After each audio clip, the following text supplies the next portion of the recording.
Dear students, welcome to CS Crux. Next topic is selection operator, that is sigma. Basically जो selection operator है वो किसी relation या table में से डिज़ायर्ड टपल्स को रोज़ को सिलेक्ट करने के लिए यूज़ होता है। फॉर एग्ज़ाम्पल मेरे पास ये एक टेबल है, ये एक रिलेशन है। तो एक लॉजिकल चीज़ को अगर हम थोड़ा सा गौर से देखें तो यहाँ पर मुझे अगर कुछ भी डाटा को रिट्रीव करना है इस टेबल से तो मेरे पास दो कैपेबिलिटीज़ होनी चाहिए। पहली कैपेबिलिटी कि मैं किसी पर्टिकुलर कॉलम को सिलेक्ट कर सकूं, रिट्रीव कर सकूं। इसी तरह से दूसरे नंबर पर इस टेबल में मौजूद जो नंबर ऑफ टपल्स हैं उनमें से डिज़ायर्ड टपल्स को मैं सिलेक्ट कर सकूं, मैं उनको रिट्रीव कर सकूं। तो अगर मुझे कॉलम्स को सिलेक्ट करना है उसके लिए हम प्रोजेक्शन के आइडिया को यूज़ करते हैं जो प्रीवियस लेक्चर में हम पढ़ चुके हैं। और अगर मुझे डिज़ायर्ड टपल्स को रोज़ को सिलेक्ट करना है, रिट्रीव करना है, उसके लिए हम सिलेक्शन के आइडिया को यूज़ करते हैं, सिलेक्शन ऑपरेटर को यूज़ करते हैं।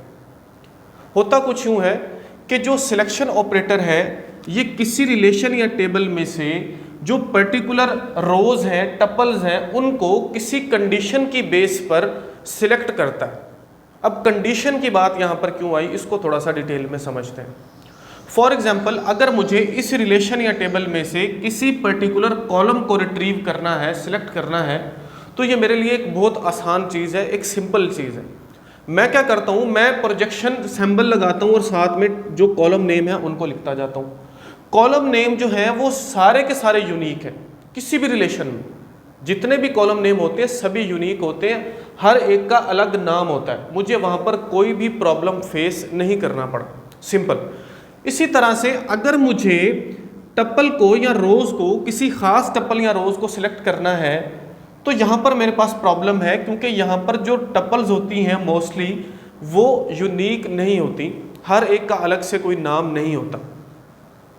तो यहाँ पर मैं ये कहता हूँ कि अगर आपको इस रिलेशन में से या कोई भी रिलेशन है वहाँ पर सिलेक्शन करना है, मतलब पर्टिकुलर टपल्स को, डिज़ायर्ड टपल्स को सिलेक्ट करना है, तो मुझे उसके लिए कोई कंडीशन बताओ ताकि मैं उन पर्टिकुलर टपल्स को, उन डिज़ायर्ड टपल्स को सिलेक्ट कर सकूं। तो मैं क्या कहता हूं कि मुझे इस रिलेशन में से रोल नंबर 2 या स्टूडेंट आईडी 2 जो है उसका डाटा चाहिए। ये क्या है, ये एक कंडीशन है, ठीक हो गया। या मैं इस तरह से बोलता हूं कि मुझे इस स्टूडेंट वाले टेबल में से उन स्टूडेंट का नाम चाहिए जो कंप्यूटर साइंसेस डिपार्टमेंट में पढ़ते हैं। तो मैं क्या करूंगा, मैं यहाँ पर सर्च करूंगा, हाँ जी यहाँ पर माजिद जो है ऐसा स्टूडेंट है जो कंप्यूटर साइंस डिपार्टमेंट में पढ़ता है इन टपल्स में से। तो ये बेसिक आइडिया है सिलेक्शन ऑपरेटर का। इसको यूज़ किया जाता है पर्टिकुलर या डिज़ायर्ड टपल रोज़ को सिलेक्ट करने के लिए। अब बात करते हैं इसके सिंटैक्स की। सिंटैक्स बहुत ही सिंपल है। इस बात को भी याद रखिए कि हम जो सिलेक्शन है और प्रोजेक्शन है उन दोनों को मिलाकर भी यूज़ करते हैं, और हमेशा जो प्रोजेक्शन है उसको एंड पर लिखा जाता है। ये सारी प्रैक्टिस हम करते हैं। तो सिंपल सा आइडिया, फॉर एग्जांपल मैं ये कहता हूँ कि मुझे इस रिलेशन या टेबल में से उस स्टूडेंट आईडी जो है, जिसका स्टूडेंट आईडी 2 है, उस स्टूडेंट का डाटा चाहिए। तो सिंपल उसके लिए हम क्या करेंगे, सबसे पहले नंबर पर हम लिखते हैं स्टूडेंट मीन्स उस टेबल का नाम। टेबल का नाम क्या है, रिलेशन का नाम क्या है, स्टूडेंट। उसके बाद हमको क्या लगाना है, हमको यहाँ पर सिग्मा का साइन लगाना है और इसके सबस्क्रिप्ट में हमको कंडीशन दे देनी है। कंडीशन क्या है, कंडीशन ये है कि जो स्टूडेंट आईडी जिसका है कितना 2, सिंपल उसको सिलेक्ट कर दिया जाए। मीन्स उस स्टूडेंट का डाटा हमें आउटपुट में मिल जाएगा। सिंपल सा ये हमारे पास सिंटैक्स है। हमको लिखना है पहले नंबर पर, अगर आप इधर से स्टार्ट करोगे, वो जो सिलेक्शन ऑपरेटर है सिग्मा उसको लगाएंगे और उसके सबस्क्रिप्ट में हमको कंडीशन लिख देनी है कि जो SID जिस स्टूडेंट का 2 है, किस में से, फ्रॉम स्टूडेंट टेबल। तो आउटपुट में हमें ये इसका जो है वो डाटा मिल जाएगा। अब अगर हम एक एग्जांपल देखें जहां पर हमें सिलेक्शन और प्रोजेक्शन दोनों को यूज़ करना होगा तो उसको किस तरह से हम लिखेंगे, उसका सिंटैक्स क्या है।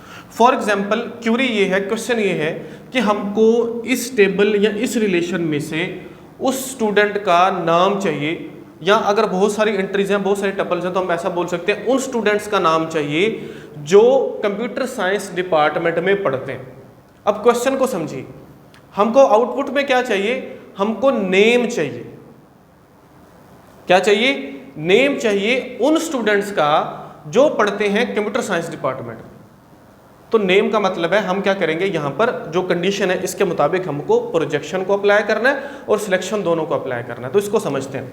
सबसे पहले नंबर पर हम यहां पर लिखते हैं कि हमको स्टूडेंट टेबल में से, ठीक है जी, सिलेक्ट किनको करना है, टपल्स कौन सी चाहिए, डिजायर्ड रोज कौन सी चाहिए, उसको हम लिखते हैं जी इस तरह से सिग्मा ऑपरेटर के सबस्क्रिप्ट में। तो वो ये कहता है कि मुझे उन स्टूडेंट का नाम चाहिए जो कहां पर पढ़ते हैं, जिनका जो डिपार्टमेंट है वो क्या है, वो कंप्यूटर साइंस है। ठीक है जी, तो हम यहां पर क्या लिखते हैं, जिनका डिपार्टमेंट जो है यहां पर सबस्क्रिप्ट में कंडीशन ये है कि जो डिपार्टमेंट जिनका क्या है CS। ठीक है जी, उनका क्या चाहिए, उनका नाम चाहिए। तो यहां पर हम क्या लगा देते हैं जी, कुछ इस तरह से प्रोजेक्शन ऑपरेटर, और यहां पर हम क्या लिखेंगे, नेम। सिंपल। अगर इस क्यूरी को हम समझें, इस क्यूरी से क्या हुआ, इस क्यूरी से वो सभी टपल्स जहां पर डिपार्टमेंट मतलब कंप्यूटर साइंस है, उन सभी टपल्स का डाटा हमें मिल गया। वो सारी टपल्स हमें मिल जाएंगे कुछ इस तरह से। जैसे इसकी अगर हम आउटपुट देखें तो इसकी आउटपुट हमें ये मिलती है 1 माजिद CS। अगर इतनी इस पार्ट को हम देखें, उसके बाद क्या अप्लाई हुआ, उसके बाद प्रोजेक्शन अप्लाई हुआ। प्रोजेक्शन में हमारी क्यूरी है कि हमको उस स्टूडेंट का नाम चाहिए। क्या चाहिए, नाम चाहिए। तो नाम हमें कहां से मिलेगा, प्रोजेक्शन से मिलेगा, और हमारी आउटपुट में हमें क्या मिलेगा, माजिद, कुछ इस तरह से। तो इस बात को आपको याद रखना है कि आपको जब आप इस क्यूरी को लिखोगे तो कुछ इस तरह से आपको जो प्रोजेक्शन है उसको एट द एंड अप्लाई करना है। अगर आप पहले ही इसको अप्लाई कर दोगे तो इससे सिर्फ आपको कॉलम नेम माजिद ही मिलेगा, उसके अगेंस्ट जो डिपार्टमेंट है वो हमें नहीं मिलेगा, तो कहीं पर प्रॉब्लम हो सकता है। तो इसको लिखने का जो प्रॉपर आइडिया है वो ये है, ताकि आप अच्छे से इसको समझ कर लिख सको। सिंपल सी ये बात है, कोई ऐसी बात नहीं है। अब कुछ और छोटे छोटे पॉइंट्स हैं जो हमको कॉलेज यूनिवर्सिटी के एग्जाम के पॉइंट ऑफ व्यू से माइंड में रखने हैं सिलेक्शन ऑपरेटर को लेकर। पहले नंबर पर ये कि ये जो हमारे पास सिलेक्शन ऑपरेटर है ये एक यूनरी ऑपरेटर है, मतलब ये काम करता है एक ऑपरेंड पर। जो इनपुट में हमारे पास टेबल या रिलेशन होगा वो भी एक होगा, और ऑब्वियसली जब हमारे पास रिजल्टेंट टेबल आता है वो तो एक होता ही होता है। दूसरे नंबर पर जो एक इम्पॉर्टेंट बात है, अगर आप SQL के बारे में थोड़ा बहुत जानते हैं तो जो काम वहाँ पर वेयर क्लॉज कर रही थी, ठीक है जी, वेयर क्लॉज जहाँ पर हम कोई ना कोई कंडीशन देते हैं, अब वही वेयर क्लॉज वाला काम यहाँ पर कौन कर रहा है, यहाँ पर सिलेक्शन ऑपरेटर कर रहा है। ठीक है, इसमें कंफ्यूज नहीं होना अगर आपको SQL के बारे में नहीं पता, लेकिन जब आप SQL के बारे में पढ़ लोगे तब आपको क्लियर हो जाएगा। बेसिकली जो रिलेशनल अलजेब्रा है ये मैथमेटिकल एक्सप्रेशंस ही होते हैं। फर्दर इन्हीं की बेस के ऊपर आगे SQL लैंग्वेज जो है वो काम कर रही है। लेकिन जो मेन चीज़ आपको डिफरेंस भी थोड़ा बहुत पता होना चाहिए, कहीं ना कहीं इंटरव्यूज़ में ये बात पूछ ली जाती है, तो आपको पता होना चाहिए कि ये जो सिलेक्शन ऑपरेटर है रिलेशनल अलजेब्रा में वही काम कर रहा है जो SQL में क्या करता है, वेयर क्लॉज करती है। वहाँ पर क्लॉजेज हैं, सिलेक्ट क्लॉज है, जैसे वेयर है, फ्रॉम है, इस तरह की चीज़ें, तो वहाँ पर उनका अलग अलग काम है। तो वही काम जो वेयर करता है वो क्या करता है, वो सिलेक्शन ऑपरेटर करता है।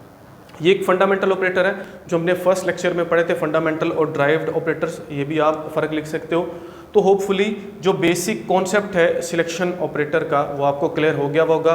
वीडियो अगर आपके लिए हेल्पफुल है तो चैनल को सब्सक्राइब करना मत भूलिएगा, ज़रूर चैनल को सब्सक्राइब कीजिएगा, दूसरों के साथ ज़रूर शेयर कीजिएगा और वीडियो को लाइक ज़रूर कीजिएगा। मिलते हैं नेक्स्ट लेक्चर में। Thank you so much.